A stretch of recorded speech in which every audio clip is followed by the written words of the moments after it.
નમસ્કાર મિત્રો, આપ સર્વેનું આપણી યુટ્યુબ ચેનલ એસકે સ્ટડી ટોકની અંદર હાર્દિક સ્વાગત છે. મિત્રો, રાજ્ય પરીક્ષા બોર્ડ દ્વારા જેવી રીતે આપણી TAT secondary, TAT higher secondary, TET 2, TET 1 પરીક્ષાઓ લેવામાં આવે છે, એવી જ રીતે અન્ય પરીક્ષાઓ પણ રાજ્ય પરીક્ષા બોર્ડ દ્વારા લેવામાં આવતી હોય છે. આજે જ રાજ્ય પરીક્ષા બોર્ડ દ્વારા જે મદદનીશ કેળવણી નિરીક્ષક AEIET ની જે પરીક્ષા લેવામાં આવી હતી, પ્રિલિમરી જે પરીક્ષા લેવામાં આવી હતી, એનું રિઝલ્ટ જાહેર કરવામાં આવ્યું છે.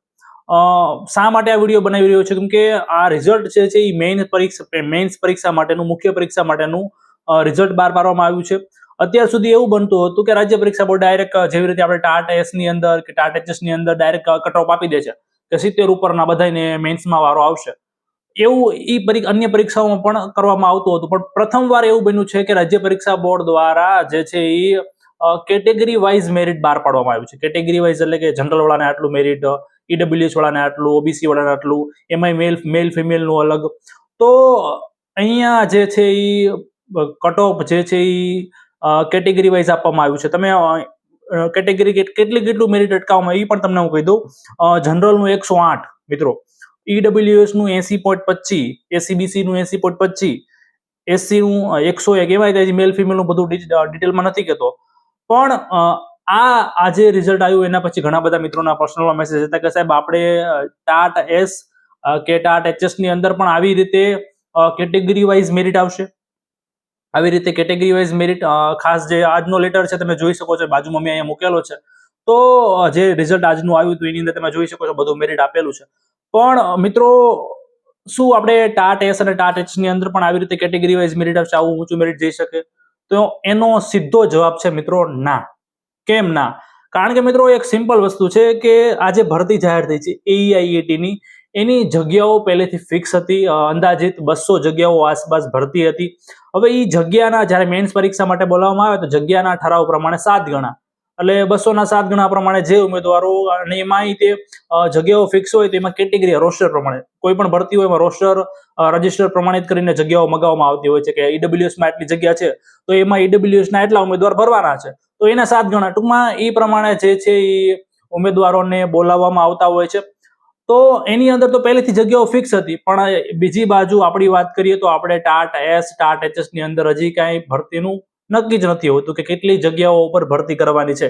એક આંકડો આપું, ધારો કે 10,000 જગ્યાઓ ઉપર ભરતી કરવાની હોય તો ગુણ્યા 7 એટલે 70,000. ટૂંકમાં એટલા ઉમેદવારો નોર્મલી આપણે બોલાવવામાં આવતા જ હોય છે. અહીંયા ખાલી 200 જગ્યાઓ ઉપર જ ભરતી હતી. આપણે છેલ્લી ભરતી તમે જોઈ લીજો કે કેટલાની થયેલી છે. બીજું એક વાસ્તવિકતાથી કહું છું કે ખાલી આપણી જે રાજ્ય પરીક્ષા બોર્ડ ટાટ એસ અને એચએસ ની પરીક્ષા લે છે એ ફક્ત એમનો હેતુ કાયમી શિક્ષકો ભરવાનો નથી. આ વાસ્તવિકતા છે, એકેડેમી વાળા વારંવાર નથી કહેતા, પણ હું તમને ફેક્ટ કહું છું કે સરકાર એના આધારે જ્ઞાન સહાયક પણ ભરે છે. તમારામાંથી ઘણા બધા મિત્રો જ્ઞાન સહાયકમાં જોડાણા પણ હશે. તો નવી પરીક્ષા આવશે એટલે ફરીથી જો જ્ઞાન સહાયક યોજના આવશે એટલે નવા મિત્રોને મોકો આપવાના જ છે.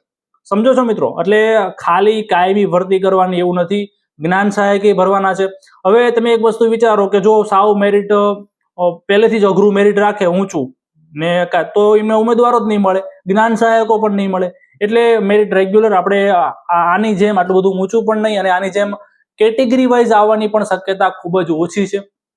કેટેગરી વાઇઝ મીન્સ કે આ રીતનું આટલું બધું કે જે જનરલનું આટલું, EWS નું, એવી રીતે તો નથી જ આવવાનું. એટલે નિશ્ચિંત રહેજો. જે ઘણા બધા મિત્રોએ કોમેન્ટ હતી, તો આપણે ટાટ એસ અને ટાટ એચએસ ની અંદર મેં અગાઉ પણ કીધેલું છે કે તમારે 70+ માર્ક થાય છે તો અત્યારથી મેન્સની તૈયારી કરવા લાગજો. બાકી રિઝલ્ટ આવશે એટલે જો થોડું ઘણું આગુ પાછું હોય અને જો એમાં વારો આવ્યો હોય તો આગળ જવાનું, નકર ત્યાંથી મૂકીને બીજી પરીક્ષા તરફ વળી જવાનું. તો આ વિડીયોમાં આટલું જ કહેવાનું હોય તો એટલો જ હતો, તમને ખ્યાલ આપવા માટે કે AEIET ની અંદર પહેલેથી જગ્યાઓ ફિક્સ હતી, જગ્યાના 7 ગણા બોલાવી શકાય. આપણે એવું ટાટ એસ અને એચએસ ની અંદર નથી હોતું, જગ્યાઓ જ નથી ફિક્સ હોતી. પરીક્ષા પતી જાય, રિઝલ્ટ ઘરે આવે પછી રોસ્ટર રજિસ્ટર પ્રમાણિત થાય, જગ્યાઓ નક્કી થાય. એ તો કાયમી ભરતીની વાત છે. જ્ઞાન સહાયકો માટે પણ જે છે ઉમેદવારો જુઓ તો એટલે જેવી રીતે ગયા વખતે થયું હતું પૂરેપૂરી શક્યતા છે કે આ વખતે પણ એવી જ રીતે થશે. તો આ વિડીયોમાં આટલું જ. આવી નવી અપડેટ માટે આપણી ચેનલને સબસ્ક્રાઇબ કરી દેજો અને ખાસ બાજુમાં આપેલા બેલ આઇકનને પણ દબાવી દેજો, જેથી હું આવી રીતના કોઈ પણ માર્ગદર્શક વિડીયો અને બીજા કોઈ પણ માહિતીને લગતા વિડીયો મૂકું તો તમારા સુધી પહોંચી જાય. ધન્યવાદ.